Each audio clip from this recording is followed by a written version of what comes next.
Welcome to SN news. ముందుగా headlines చూద్దాం. జగన్ పాలనలో కుంభకోణాలు తప్ప ఏమీ లేవన్న టీడీపీ అధినేత. అందరినీ మోసం చేసి ఒక్కడే ఉండాలనుకునే వ్యక్తి జగన్ అని ధ్వజం. సంపద సృష్టించడం తెలిసిన పార్టీ టీడీపీ అని పేర్కొన్న చంద్రబాబు.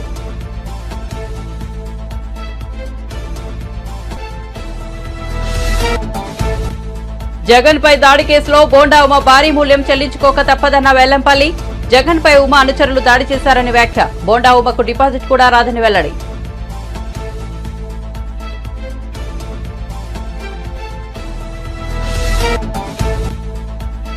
ఇరవై మంది ఎమ్మెల్యేలు టచ్ లో ఉన్నారన్న కేసీఆర్ వ్యాఖ్యలపై స్పందించిన రేవంత్ రెడ్డి. ఏం చూసి ఇతర పార్టీల నేతలు బీఆర్ఎస్ లోకి వెళ్తారని ఎద్దేవా.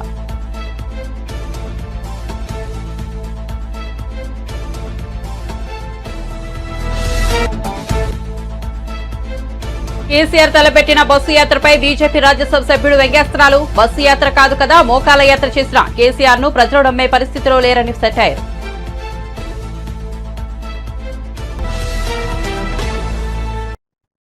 ఇక వార్త వివరాల్లోకి వెళ్తే చంద్రబాబు నాయుడు తన పుట్టినరోజు సందర్భంగా గూడూరులో మహిళలతో ముఖాముఖి కార్యక్రమాన్ని నిర్వహించారు. ఈ సందర్భంగా ఆయన మాట్లాడుతూ ఏపీని పేదరికం లేని రాష్ట్రంగా మార్చేందుకు కృషి చేస్తానని అన్నారు. జగన్ పాలనలో కుంభకోణాలు తప్ప ఏమీ లేవన్నారు. స్కామ్లు జరిగితే ప్రజలంతా బానిసలుగా ఉండాల్సి వస్తుందని పేర్కొన్నారు. అందరినీ మోసం చేసి ఒక్కడే ఉండాలనుకునే వ్యక్తి జగన్ అని విమర్శించారు. దీపం పథకం కింద వంట గ్యాస్ ఇస్తే దాన్ని ఆర్పేశారని దుయ్యబట్టారు. సంపద సృష్టించడం తెలిసిన పార్టీ టీడీపీ అని చంద్రబాబు చెప్పుకొచ్చారు. నేను రూపాయి రివాల్వింగ్ ఫండ్ ఇచ్చా, అది కార్పస్ తయారు చేశాం. పసుపు కుంకుమ ద్వారా 10,000 రూపాయలు ఒక్కొక్క మహిళకు ఆర్థిక సహాయం చేసిన పార్టీ తెలుగుదేశం పార్టీ. వడ్డీ కూడా వడ్డీ లేని రుణాలు ఇచ్చి మీకందరికీ లోన్స్ ఇప్పించి మీ ద్వారా డబ్బులు సంపాదించి మీ కుటుంబానికి ఆర్థిక మంత్రిగా ఉండేడుగా మీ పెత్తనుడిగా చేసిన పార్టీ తెలుగుదేశం పార్టీ. అవునా కాదా ఆలోచించండి.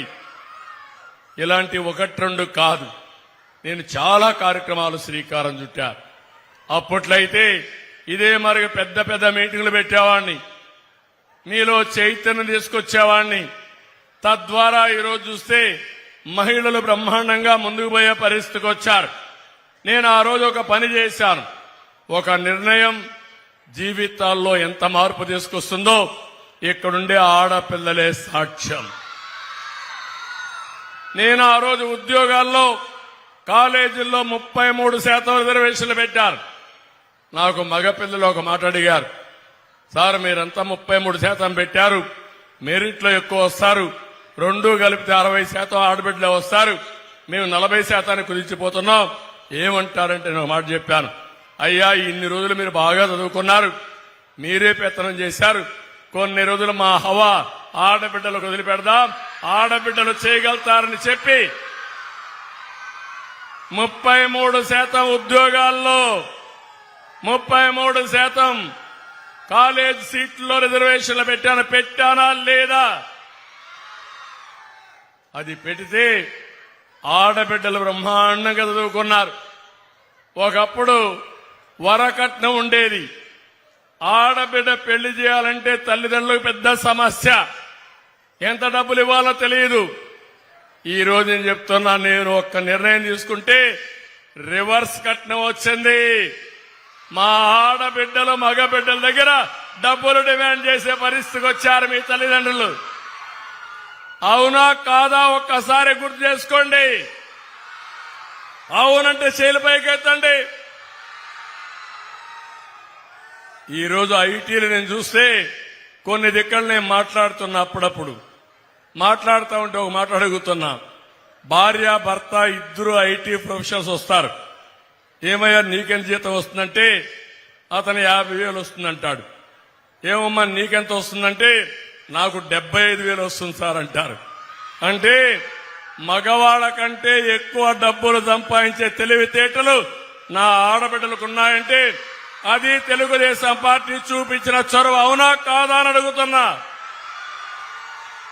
అందుకే ఇంకొక పక్క మీరందరూ గుర్తుపెట్టుకోవాలి, ఒకప్పుడు తెలంగాణకు ఇంకా తానే ముఖ్యమంత్రినని బీఆర్ఎస్ అధినేత కేసీఆర్ అనుకుంటున్నారని సీఎం రేవంత్ రెడ్డి ఎద్దేవా చేశారు. ఆయన మెదక్ లోక్సభ నియోజకవర్గంలో నీలంబాదుకు మద్దతుగా ఎన్నికల ప్రచారం నిర్వహించారు. ఈ సందర్భంగా ముఖ్యమంత్రి మాట్లాడుతూ లోక్సభ ఎన్నికల తర్వాత బీఆర్ఎస్ దుకాణం బంద్ కావడం ఖాయమని వ్యాఖ్యానించారు. ఇందిరమ్మ రాజ్యం కావాలంటే మెదక్ నుంచి నీలంబాదు గెలవాలన్నారు. తనతో 20 మంది ఎమ్మెల్యేలు టచ్ లో ఉన్నారన్న కేసీఆర్ వ్యాఖ్యలపై రేవంత్ రెడ్డి స్పందించారు. అసలు ఏం చూసి ఇతర పార్టీల నేతలు బీఆర్ఎస్ లోకి వెళ్తారని ఎద్దేవా చేశారు. కాంగ్రెస్ పార్టీ కష్టాల్లో ఉన్నప్పుడు మెదక్ ప్రజలు ఇందిరమ్మకు గెలిపించారని గుర్తు చేశారు. హైదరాబాద్ కు ఇందిరమ్మ అనే పరిశ్రమలు ఇచ్చారన్నారు. అందుకే దేశం నలుమూలల నుంచి హైదరాబాద్ వచ్చి ఎంతో మంది బతుకుతున్నట్లు చెప్పారు. పార్టీ నాయకులు, మండల పార్టీ నాయకులు, గ్రామ శాఖ అధ్యక్షులు, ప్రాణ సమానులైన కాంగ్రెస్ పార్టీ కార్యకర్తలందరూ వేలాదిగా, ముఖ్యంగా మా ఆడబిడ్డలు ఎర్రటెండకు మండు టెండలో మాడ బగులుతున్నా నీలం మధును ఆశీర్వాదాన్ని చేసిన మా ఆడబిడ్డలందరికీ కూడా మనస్ఫూర్తిగా ధన్యవాదాలు, అభినందనలు తెలియజేస్తున్నా. మిత్రులారా, ఈ మెదక్ గడ్డ మీద ఈ ఛత్రపతి శివాజీ సాక్షిగా శాసనసభ ఎన్నికలలో అని చెప్పి ఇప్పించింది కాబట్టి ఇందిరమ్మ ఈ దేశానికి ప్రధానమంత్రి అయింది. మెదక్ జిల్లాకు వేలాది పరిశ్రమలు వచ్చినాయి, లక్షలాది ఉద్యోగాలు వచ్చినాయి. ఈ ప్రాంతం అభివృద్ధి పదం వైపు నడిచింది.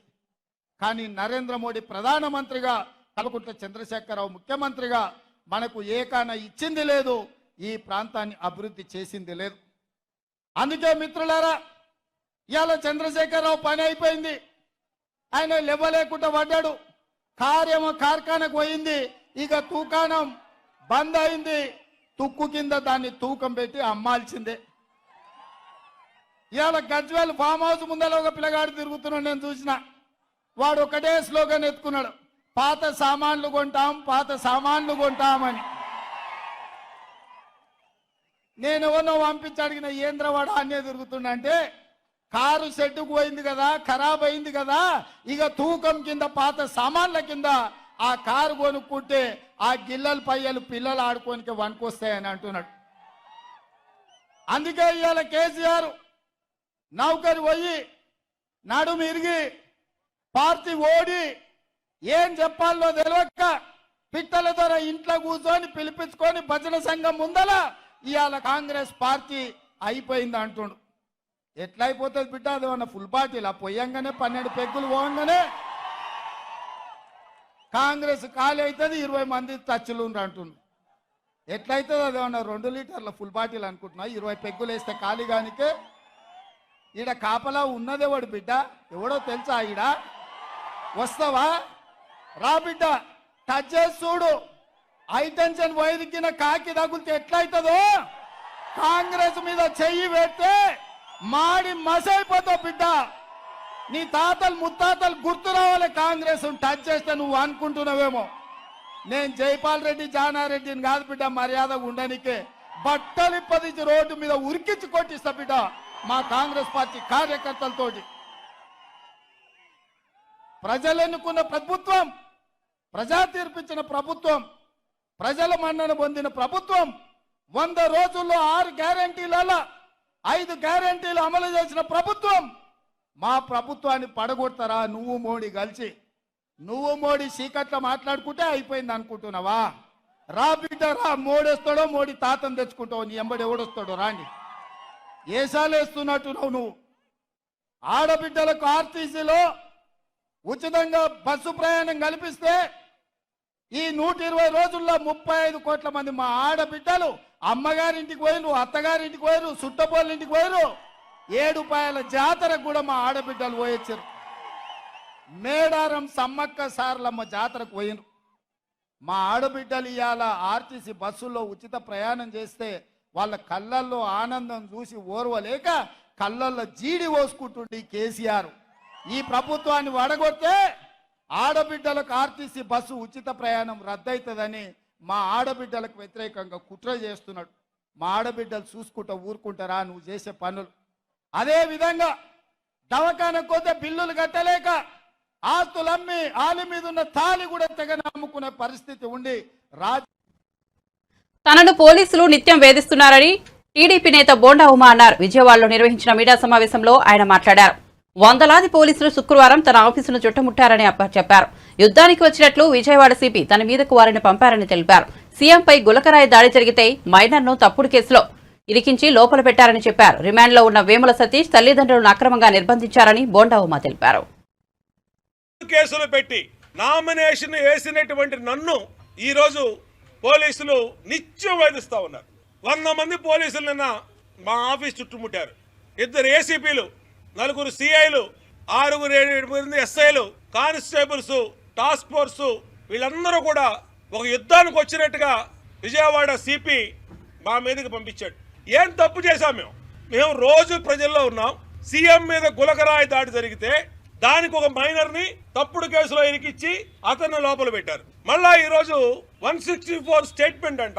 జడ్జి గారి ముందు వాళ్ళ కుటుంబం ఏదైతే వేముల సతీష్ రిమాండ్ లో ఉన్నాడో వాళ్ళ తల్లిదండ్రుల్ని అక్రమంగా నిర్బంధించి వాళ్ళ తల్లిదండ్రుల మేడ మీద కత్తి పెట్టి టార్చర్ చేసి 3rd డిగ్రీ ఉపయోగించి ఈరోజు మీ కొడుకు మేము చెప్పినట్టుగా 164 స్టేట్మెంట్ ఇవ్వకపోతే శాశ్వతంగా మీ కొడుకుని కోడికత్తి సీనులాగా జైల్లో ఉంచుతాము అని ఒక పోలీసు ఉన్నతాధికారులే బెదిరిస్తా ఉంటే ఇంకా ఎక్కడ రాష్ట్రంలో చట్టం అమలు అవుతోంది? ప్రతి అంశాన్ని ఎలక్షన్ కమిషన్ గారి దృష్టికి తీసుకెళ్తా ఉన్నాం, డీజీపీ దృష్టికి తీసుకెళ్తా ఉన్నాం. మొత్తం డీజీపీ, సిపి, ఏసీపీలు అందరూ ఒక సిండికేట్ గా ఏర్పడి, ఈ పోలీస్ సిండికేట్ గా ఏర్పడి Telugu Desam party nomination MLA contested క్యాండిడేట్లు వేధిస్తానికి కుట్ర పన్నారనంటే ఇంతకన్నా దుర్మార్గం ఉందా అని అడుగుతా ఉన్నా. మా సెంట్రల్ నియోజకవర్గ బీసీ నాయకుడైన వేముల దుర్గారావు, ఇతనికి రాయేసిన అతను వేముల, ఇతను కూడా వేముల. ఏ సంబంధం లేనటువంటి ఇతను తీసుకుని వెళ్ళి 6 రోజులైంది, ఎక్కడున్నాడో తెలియదు. కోర్టుకు బెటరు, రిమాండ్ చూపించరు. ఎవరో కాకినాడ నుంచి ఏసీపీ హనుమంతరావుని పిలిపించారు. రౌణమూర్తి అనే ఏసీపీని గుంటూరు నుంచి పిలిపించి చిత్రహింసలు దుర్గారావుని ఒప్పుకోమని, తప్పుడు కేసు ఒప్పుకోమని ఆడవాళ్లతో సహా పోలీస్ స్టేషన్ లో పెట్టి చిత్రహింసలు పెడుతున్నారంటే అసలు ఈ రాష్ట్రంలో చట్టం అమలవుతుందా? మేము మొదటి రోజే ఎన్నికల సంఘానికి కంప్లైంట్ చేశాం, సిబిఐ ఎంక్వైరీ ఇవ్వండి. ఒక ముఖ్యమంత్రి మీద దాడి జరగటం కరెక్ట్ కాదు, అది గులకరాయి అవనండి, కంకర్రాయి అవనండి, కరెక్ట్ కాదని చెప్పి మేము ఎన్నికల సంఘానికి సిబిఐ కుమ్మని లెటర్ ఇచ్చాం. ఎందుకు ఎవరు మీరు సిబిఐ ఎంక్వైరీకి వేముల దుర్గారావుని 6 రోజుల నుంచి ఎందుకు మీరు అతని చిత్రహింసలు పెడుతున్నారు? కేసు ఒప్పుకోమని, మా పేర్లు చెప్పమని ఎందుకు మీరు చేస్తా ఉన్నారు? నువ్వు నా కోసం వడ్డేరు కూడా మొత్తం ఇబ్బందులు పెడతావా? సిపి కాంతిరాన్ టాటా ఏం చేశారా వాళ్ళు? రేపు వచ్చేది జూన్ 4వ తారీఖున మా గవర్నమెంట్. రేపు ఈ రాష్ట్రంలో గవర్నమెంట్ మారంగానే తప్పులు చేసిన మీరు ఎక్కడికి పోతారని అడుగుతా ఉన్నా. బోండా ఉమాని తప్పుడు కేసులో అక్రమంగా ఇరికించాలనంటే మిమ్మల్ని ఈజీగా వదిలిపెట్టను, న్యాయ పోరాటం చేస్తాను.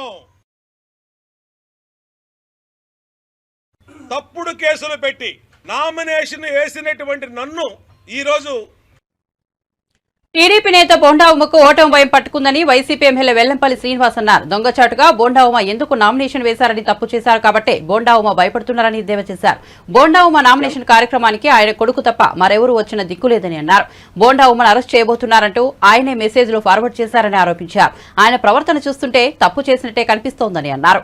జగన్ పై రాయదాడి కేసులో బోండా ఉమ భారీ మూల్యం చెల్లించుకోక తప్పదని వెల్లంపల్లి వ్యాఖ్యానించారు. ఆయన వెనుక ప్రజలే లేరని, ఎన్నికల్లో పోటీకి కూడా నిలబడలేని అసమర్థుడు ఉమా అని పేర్కొన్నారు. జగన్ పై బోండా ఉమ అనుచరులు దాడి చేయడంపై ప్రజలంతా ఆగ్రహంగా ఉన్నారని చెప్పారు. చంద్రబాబు నాయుడేమో ఇది గులకరాయి, ఇందులో తెలుగుదేశంలో బోండా ఉమని ఇరికించడానికి ప్రయత్నం చేస్తున్నారు, ఇది చేస్తే కనుక జూన్ 4 మీ అంత చూస్తా అంటాడు. అదేవిధంగా బోండా ఉమ కూడా జూన్ 4 మీ అంత చూస్తూ ఉంటారు.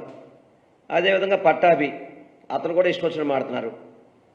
ఒక్కసారి కనుక మనం ఆలోచన చేసుకుంటే ఈ సంఘటనలో తెలుగుదేశం వాళ్ళ హస్తం ఉందో లేదో వాళ్ళ నోటేమిటే మీకు అర్థమయ్యే విధంగా తెలుసుద్ది.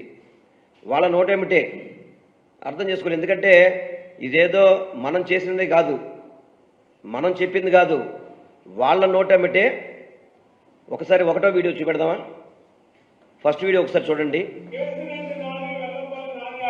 వెల్లంపల్లి సీను చేసినటువంటి కుట్ర, ఈ సానుభూతి పొందడానికి 27 రోజుల్లో ఎలక్షన్ పెట్టుకొని ఇవాళ గులకరాయితో కొట్టించుకొని గులకరాయితో కొట్టించుకుంటే ప్రాణహాని అంట. అంటే ఎక్కడైనా ఇది నమ్మసత్యంగా ఉందా అని వైసీపీ వాళ్ళే నవ్వుకుంటారు. ఇది మీరు విన్నారు కదా, ఇది ఫస్ట్ వీడియో. ఇది ఈ కుట్ర నేనును కేశినేని నాని గారు విజయవాడ పశ్చిమ నియోజకవర్గంలో రౌడీ షీటర్లు తీసుకొచ్చుకొని మాకు మేమే దాడి చేసుకున్నామని చెప్పని గౌరవ మాజీ శాసనసభ్యులు బోండా ఉమా గారు మాట్లాడిన మాటలు. ఇంకొకటి రెండో వీడియో చూద్దాం ఒకసారి. అంటే దీంట్లో ఇవాళ సెంట్రల్ నియోజకవర్గంలో అనుకోకుండా జరిగిందండి ఆ సంఘటన. ఎవడో కుర్రోడు ఆ కారణం కూడా చెప్పాడు. మా అన్నా క్యాంటీన్ తీసేసాడు, ఆ ఇంటి పక్కనే అన్నా క్యాంటీన్. మాకు 300 ఇస్తామని కిరాయి 300 ఇవ్వకుండా మమ్మల్ని రోడ్డు మీద వదిలేశారు. వాళ్ళ అమ్మకు 200 ఇస్తామని 200 ఇవ్వలా, ఎవరిగాడు వెళ్ళిపోయాడు అని చెప్పి బాధతో ఆ కోపంతో చీకట్లో రాయి ఇస్తున్నాడు. అది దురదృష్టవశాత్తు సీఎంకి తగిలింది. అంతే తప్పితే గురి చూసి ఇరసటానికి అదేమి చిన్న విషయం కాదు. ఎందుకు టార్గెట్ చేస్తున్నారు? సెంట్రల్ నియోజకవర్గంలో ఇన్సిడెంట్ పరిస్థితుల్లో కేసుల్లో ఇరుక్కుంటారు అని చెప్పాడు. రెండో వీడియోలో ఏం చెప్తున్నాడు? అవును, మా కాన్స్టిట్యూన్సీలోనే మావాడే రాయిస్తున్నాడు, అన్నా క్యాంటీన్లో మూసేసామని చెప్పని, అదేవిధంగా ఏదో పేమెంట్ ఇవ్వడానికి సరిగ్గా డబ్బులు ఇవ్వలేదని చెప్పని ఇస్తున్నారని చెప్పని. ఇంతవరకు ఆ సతీష్ అనే నిందితుడు ఆ వీడియో మాట్లాడేంత వరకు కూడా పోలీసు కానీ ఎక్కడా కూడా మాట్లాడిన పరిస్థితి లేదు. వాళ్ళకి ఆ విధంగా మరి సతీష్ ఏ విధంగా వాళ్ళకి తెలియపరిచాడు? బోండోమాకి అన్నా క్యాంటీన్లే అక్కడ మూసేసాం కాబట్టి కొట్టాడని సంగతి బోండోమా ఎలా చెప్తున్నాడు దాన్ని? అంటే సతీష్తో ముందు పరిచయం ఉండాలి, లేకపోతే అదే సతీష్ని ఇతను ఇన్ఫ్లుయెన్స్ చేసి ఉండాలి. అలా 2 మాటలు పెట్టినాడు. 3వ మాట గులకరాయి అన్నాడు. 4వ మాట కాలుకు దెబ్బ తగిలితే కన్ను కట్టుకున్నాడు వెల్లంపల్లి అని చెప్పి చెప్తున్నాడు. సిగ్గు శర ఉండాలి బోండోమాకి, సిగ్గు శర ఉండాలి. ఈరోజు మీడియాలో ఇష్టం వచ్చినట్టు ఉద్రేకంగా మాడిపోతున్నాడు. నిన్ను పట్టుకోవడానికి 100 మంది పోలీసులు కావాలా? 100 మంది పోలీసులు అవసరం నిన్ను పట్టుకోవడానికి? నిన్న నీకు నువ్వే నన్ను అరెస్ట్ చేస్తారు రండి అంటే 100 మంది రాలా నీ పార్టీ వాళ్ళు, 100 మంది. ఇవాళ నువ్వు ప్రెస్ మీట్ పెడితే కనీసం నీకు ఎక్స్ కార్పొరేటర్లు కానీ ఎవరు కూడా మద్దతు ఇచ్చిన పరిస్థితి లేదు. మాజీ సీఎం బీఆర్ఎస్ అధినేత కేసీఆర్ ఈ నెల 22 నుంచి తలపెట్టిన బస్సు యాత్రపై బీజేపీ రాజ్యసభ సభ్యుడు విమర్శలు వ్యంగ్యాస్త్రాలు సంధించారు. బస్సు యాత్ర కాదు కదా, మోకాల యాత్ర చేసినా కేసీఆర్ ను ప్రజలు నమ్మే పరిస్థితిలో లేరని సెటైర్ వేశారు. శనివారం బీజేపీ స్టేట్ ఆఫీసులో మాట్లాడిన ఆయన కాంగ్రెస్ ఎమ్మెల్యేలను కాపాడుకునేందుకు సీఎం రేవంత్ రెడ్డి హైటెన్షన్ వైర్లా మారాల్సిన అవసరం ఏమొచ్చిందని ప్రశ్నించారు. సొంత ఎమ్మెల్యేల పట్ల సీఎంకు అభద్రతాభావం ఎందుకని నిలదీశారు. 100 రోజుల తమ పరిపాలనను రెఫరెండరంగా చేసుకుని 14 ఎంపీ స్థానాలు గెలుస్తామన్న రేవంత్ రెడ్డి ఇప్పుడు మొసలి కన్నీరు కారుస్తున్నారని ఎద్దేవా చేశారు. కనుమరుగవుతున్న కాంగ్రెస్ పార్టీ రాష్ట్రంలోనూ గెలిచే పరిస్థితి లేదన్నారు. తెలంగాణలో బీజేపీ 12 స్థానాల్లో గెలవబోతోందని ధీమా వ్యక్తం చేశారు. ఇవాళ రేవంత్ రెడ్డి గారు ఆ మాట కట్టుబడి ఉండాలి. ఎందుకంటే 14 సీట్లు గెలిచేది లేదు, ఖచ్చితంగా ఇది రెఫరెండంగానే భావించాలి. నేను అందుకే చెప్తాను, ఇద్దరు కవల పిల్లలు ఇవాళ రేవంత్ రెడ్డి గారు లేదా కేసీఆర్ గారు పోటీపడి పత్రికల్లో లేదా మీడియా ఈ యొక్క ఎలక్ట్రానిక్ మాధ్యమాల్లో స్పేస్ కోసం పోటీపడి ఒకరి మీద ఒకరు గ్రూప్ ఫైటింగ్, మ్యాచ్ ఫిక్సింగ్లో భాగంగా చేస్తున్న తప్పితే వాళ్ళకి తెలుసు అందరం కలిస్తే కానీ మోదీ గారిని ఎదుర్కోలేమని. ఇవాళ కాకుండా రేపు ఖచ్చితంగా కేసీఆర్ గారు ఈ విపక్ష కూటమిలో చేరడం ఖాయం.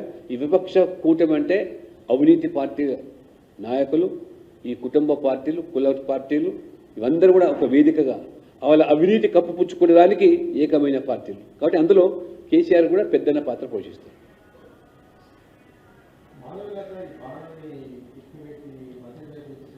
అది అది అది అది ఆమె దానికి స్పష్టం చేసింది.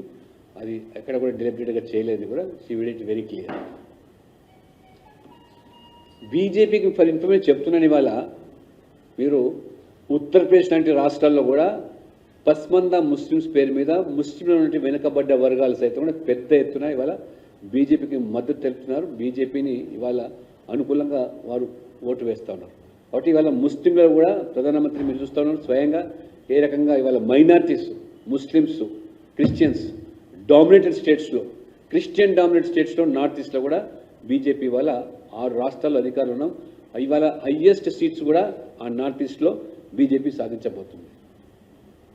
We are in power in 6 states out of 8. Agenda ఒకటి అభివృద్ధి.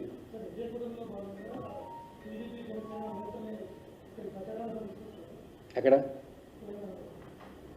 తెలంగాణ అంత అవసరం లేదమ్మా, వాళ్ళు అక్కడ దాంట్లోనే బిజీ ఉన్నారు. ఎన్డీఏ కూటమిలో భాగంగా మోదీ గారు అక్కడ ప్రచారానికి వెళ్తారు, నాయకులు వెళ్తారు.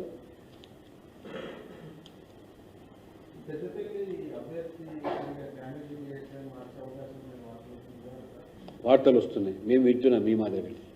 ఎక్కడ చర్చ అయితే మన దగ్గర జరగలేదు. ఆలోచన చర్చ ఉంటే అటువంటిదంటే మీకు చెప్తాను తప్పకుండా. ఇవన్నీ ఒకటే కాబట్టి మరి ఇద్దరిని కూడా వేరు చేసి చూడలేము.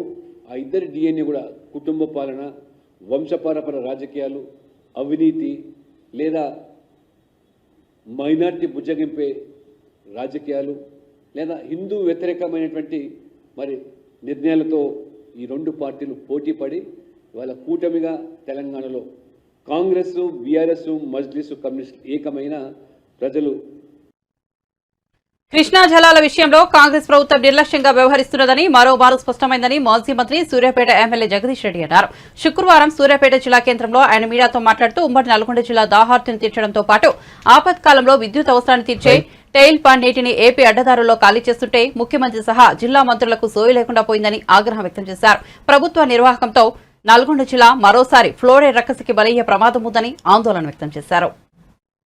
సాగునీళ్ళు ఇచ్చే విషయంలో చివరికి తాగునీళ్ల విషయంలో కూడా ఏ రకంగా సోయి లేకుండా ప్రవర్తిస్తుందో మరొకసారి దానికి ప్రత్యక్ష ఉదాహరణ నాగార్జునసాగర్ టేల్ పాండ్. గత 10 సంవత్సరాలుగా ఏ క్షణం చూసినా నిండుగా ఉండే టేల్ పాండ్ మన విద్యుత్ అవసరాలను తీర్చేది, ప్రత్యేకించి నల్లగొండ జిల్లా మొత్తానికి తాగునీటి అవసరాలను తీర్చే టేల్ పాండ్ ఇవాళ 4 రోజుల్లోనే ఖాళీ అయింది, అక్రమంగా చోరీకి గురైంది. ఆంధ్రప్రదేశ్ ఎటువంటి అనుమతులు లేకుండా, ఎటువంటి చర్చలు లేకుండా, ఎవరికి మూడో కంటి తెలియకుండా దొంగతనంగా నీళ్లు తీసుకుపోయి ఖాళీ చేస్తే తెలంగాణ ముఖ్యమంత్రికి, తెలంగాణ మంత్రులకు, నల్గొండ జిల్లా మంత్రులకు, ఎమ్మెల్యేలకు సోయలేదు. రేపు నల్గొండ జిల్లా మరొకసారి 2014 పూర్వ పరిస్థితి పోయే ప్రమాదం వచ్చింది. ఈ జిల్లాలో వీళ్ళు ఏదైతే మేము మార్పు తెస్తారన్నారో తప్పకుండా మళ్లీ ఫ్లోరింగ్ కి ఈ జిల్లాను అప్పచెప్పే ప్రమాదం తెస్తున్నారు. ఫ్లోరింగ్ మహమ్మారికి ప్రజలు తప్పని పరిస్థితులలో మళ్లీ భూగర్భ జలాల మీద ఆధారపడితే, బోర్ల మీద ఆధారపడితే వచ్చేది ఫ్లోరోసిస్ తప్ప మనుషులు కావు. వీళ్ళు చేసిన దుర్మార్గాన్ని కేసీఆర్ గారు వెంటబడి తరిమి 6 ఏళ్లలోనే ఫ్లోరోసిస్ ని మాయం చేసేదానికి ఇవాళ మిషన్ భగీరథ ద్వారా చిట్యాల టేల్ పాండ్ నుంచే మనం నీళ్లు ఇచ్చినాం. గత 5 సంవత్సరాలుగా ఇవాళ అందులో చుక్క నీళ్లు లేని పరిస్థితి తీసుకొచ్చిండ్రు. మంత్రులకు కనీస సోయి లేదు, సాగునీళ్లు ఇవ్వలేకపోయినారు, లక్షలాది ఎకరాలను ఎండబెట్టి రైతాంగం కొట్టగొట్టిండ్రు. ఇవాళ తాగునీళ్లు కూడా ఇవ్వకుండా నల్గొండ జిల్లా గొంతులు ఎండే పరిస్థితి తీసుకొచ్చిండ్రు, గొంతులు ఎండబెట్టే పరిస్థితి తీసుకొచ్చిండ్రు. ఇంత మించిన దుర్మార్గం ఇంకొకటి లేదు. ఒక ప్రభుత్వం అనేది ఇంత సోయి లేకుండా, ఇంత నిర్లక్ష్యంగా ఉండడం అనేది ఒక సిగ్గుచేటు. గతంలో సమైక్యాంధ్ర ప్రభుత్వాలు కూడా ఇంత దరిద్రంగా లేకుండే, కానీ వాళ్ళ వచ్చిన ఆ సమైక్యాంధ్ర నాయకుల తొత్తు ప్రభుత్వం ఇది. వాళ్ళ యజమానులకు సంతోషం కలిగించే పద్ధతుల్లో వీళ్ళ ప్రవర్తన కనబడుతుంది. జిల్లాలో ఓట్లేసి గెలిపించిన ప్రజలు వీళ్ళకి కనబడతలేరు. వీళ్ళకి ఆనాడు బీఫామ్లు ఇచ్చిన బాసలే మళ్లీ గుర్తొస్తున్నట్టున్నారు. ఇంత దుర్మార్గంగా ప్రవర్తిస్తున్నారు. మరి వెంటనే టేల్ పాండ్ లో నీళ్లు ఖాళీ అయిన దానికి బాధ్యులు ఎవరు, ఎందుకు జరిగిందో సమాధానం చెప్పాల్సిన బాధ్యత ప్రభుత్వం పైన ఉంది, ముఖ్యమంత్రి పైన, జిల్లా మంత్రుల పైన ఉంది. మరి వెంటనే తగు చర్యలు తీసుకుని జిల్లాలో ప్రజలు ఏదైతే భయభ్రాంతులకు గురవుతున్నారో మళ్లీ మనుషుల కొరకు మేము ఎక్కడికి పోవాలి, మళ్లీ 1000 ఫీట్ల లోతుకు పోయి ఫ్లోరోసిస్ వ్యాధిని మహమ్మారి తెచ్చుకుని తాగాలన్న బాధ, భయం మొదలైంది జిల్లా ప్రజల్లో. మరి వెంటనే తగు చర్యలు తీసుకుని జిల్లా ప్రజలకు ధైర్యం ఇవ్వాల్సిన అవసరం. మన విద్యుత్ అవసరాలు కూడా ఎంతో. టీడీపీ అధినేత చంద్రబాబు యువనేత నారా లోకేష్ విద్వేషపూరిత వ్యాఖ్యలు చేస్తున్నారని, సాక్షాత్ ముఖ్యమంత్రిపైనే దాడి చేయమని ప్రోత్సహిస్తున్నారని వైసీపీ నాయకురాలు వాసిరెడ్డి పద్మ విమర్శించారు. కేసులుంటేనే పదవులు వస్తాయని లోకేష్ అంటున్నారని దుయ్యబట్టారు. టీడీపీ ఓటమి అంచనా ఉంది కాబట్టే దాడులకు తెగబడుతున్నారని అన్నారు. ఓటమి భయంతో టీడీపీ హత్య రాజకీయాలకు తెగబడుతోందని చెప్పారు. అభివృద్ధి అంటే ఏమిటో, ఎలా పాలించాలో చంద్రబాబుకు తెలుసా అని వాసిరెడ్డి పద్మ ప్రశ్నించారు.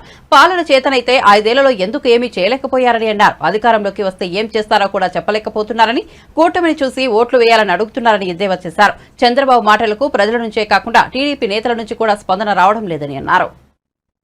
బైకుతో గుద్ది చంపేసినటువంటి ఘటన నిన్న జరిగింది. ఆయన బ్రెయిన్ డెడ్ అయి చివరికి ఆసుపత్రిలో మృతి చెందారు.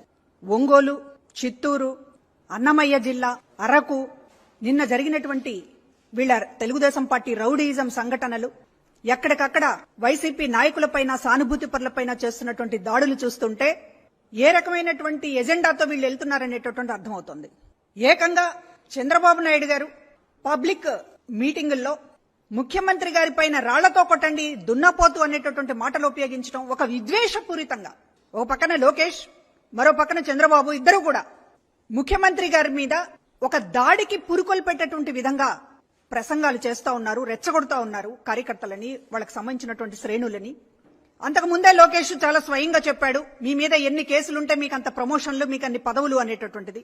ఈ నేపథ్యంలో ఇవాళ జరుగుతున్నటువంటి దాడులను చూస్తే ఉద్దేశపూర్వకంగా ఒక భయోత్పాతం సృష్టించాలి అనేటటువంటి దానితోటి ఇవాళ వైసీపీకి సంబంధించినటువంటి బ్రహ్మరథం పడుతున్నటువంటి సందర్భంలో ఈ ప్రభుత్వానికి, ముఖ్యమంత్రి గారికి, జగన్మోహన్ రెడ్డి గారికి ప్రజలు బ్రహ్మరథం పడుతున్నటువంటి సందర్భంలో వైసీపీ నాయకులని దాడులు చేసి, హత్యా ప్రయత్నాలు చేసి నిలువరించాలి అనేటటువంటి ఒక దురుద్దేశం ఈ రోజున తెలుగుదేశం పార్టీ కార్యక్రమాలలో కనపడుతూ ఉంది. చాలా స్పష్టంగా ఇవాళ ఎవరైతే గెలవలేమనుకుంటారో, ఎవరైతే ఓటమి అంచున ఉన్నామని స్పష్టత వచ్చిందో వాళ్లే ఇట్లాంటి పిరికి పందల చర్యలకి పాల్పడతారు. దాడులకి పాల్పడుతున్నారు అంటే వాళ్ళు పారిపోతున్నారని అర్థం. ఇవాళ యుద్ధరంగం నుంచి సిద్ధమంటూ ఇవాళ వైసీపీ శ్రేణులు జగన్మోహన్ రెడ్డి గారి నాయకత్వంలో సిద్ధమంటూ తరలి వస్తుంటే, వేలాది లక్షలాది కోట్లాది జన సమూహాలు కదిలి వస్తూ ఉంటే, వీళ్ళు ఒక పక్కన కూటమి కట్టినా కూడా శక్తి సరిపోక, ఎదురు నిలబడలేక పారిపోతూ చివరికి రాళ్లు రవ్వడం, మారణాయుధాలు. వివేకానందరెడ్డి హత్య కేసులో సీబీఐ ఛార్జ్షీట్లో చెప్పిన విషయాలను తాము మాట్లాడుతుంటే భావ ప్రకటన స్వేచ్ఛను హరించే విధంగా వైఎస్ఆర్సీపీ నాయకులు కోర్టుకు వెళ్లి గ్యాగ్ ఆర్డర్ తీసుకొచ్చారని ఏపీపీసీసీ అధ్యక్షురాలు, కడప ఎంపీ అభ్యర్థి వైఎస్ షర్మిల ఆగ్రహం వ్యక్తం చేశారు. జగన్ కు చిన్న రాయి తగిలితేనే హత్య అవుతామని చెప్పిన వారు 5 ఏళ్ల కిందట వివేకానందరెడ్డిని గొడ్డలితో నరికి చంపితే ఎందుకు గుండెపోటేగా ప్రచారం చేశారో జగన్మోహన్ రెడ్డి సమాధానం చెప్పాలని డిమాండ్ చేశారు. నిందితుడిగా ఉన్న అవినాష్ రెడ్డికి మళ్లీ ఎంపీ టికెట్ ఎలా ఇచ్చారో జగన్ సమాధానం చెప్పాలన్నారు. కడప పార్లమెంటుకు కాంగ్రెస్ పార్టీ తరఫున షర్మిల నామినేషన్ దాఖలు చేశారు. లేక నేరం వైపు ఉన్నారా అని మేము ఏదైతే సిబిఐ ఛార్జ్ షీట్లో ఉందో ఆ విషయాలు మాత్రమే మాట్లాడడం జరుగుతుంది. ఏ విషయాలు ఛార్జ్ షీట్లో లేవో అవి మాకు కూడా తెలియని విషయాలు. మాకు ఇన్ని విషయాలు తెలుసు అంటే దానికి కారణం సిబిఐ ఆధారాలతో ఇన్ని విషయాలు బయట పెట్టింది కాబట్టే మాకు ఈ విషయాలు తెలిసాయి. మేము మాట్లాడకూడదు అన్నట్టు గ్యాగ్ ఆర్డర్ తీసుకొచ్చారు.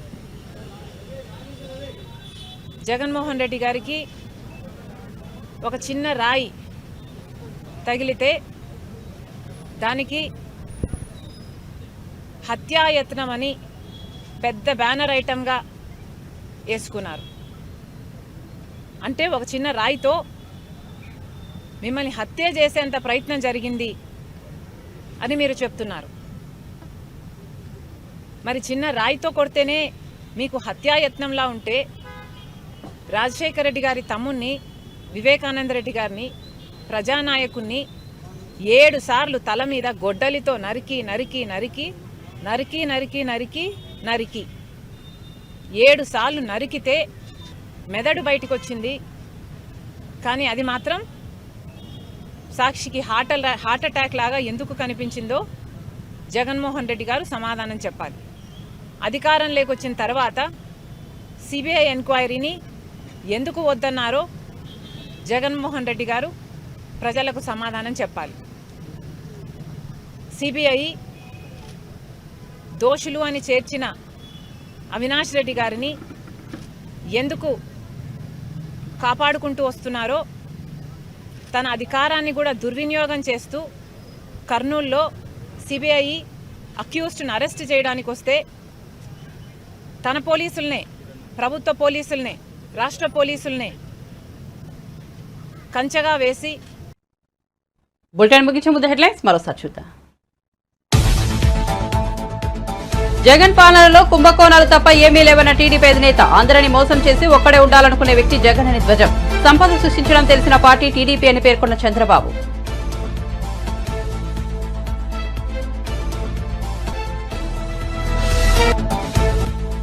జగన్ పై దాడి కేసులో బోండా ఉమ భారీ మూల్యం చెల్లించుకోక తప్పదన్న వెల్లంపల్లి. జగన్ పై ఉమ అనుచరులు దాడి చేశారని వ్యాఖ్య. బోండా ఉమకు డిపాజిట్ కూడా రాదని వెల్లడి.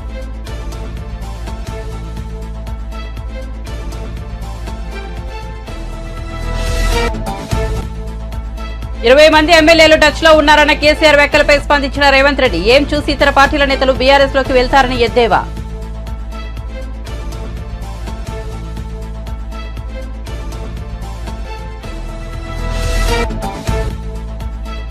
కేసీఆర్ తలపెట్టిన బస్సు యాత్రపై బీజేపీ రాజ్యసభ సభ్యుడు వ్యంగ్యాస్త్రాలు.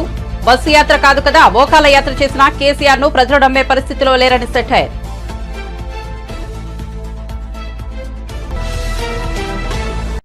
మరిన్ని అప్డేట్స్ కోసం చూస్తూనే ఉండండి SN న్యూస్.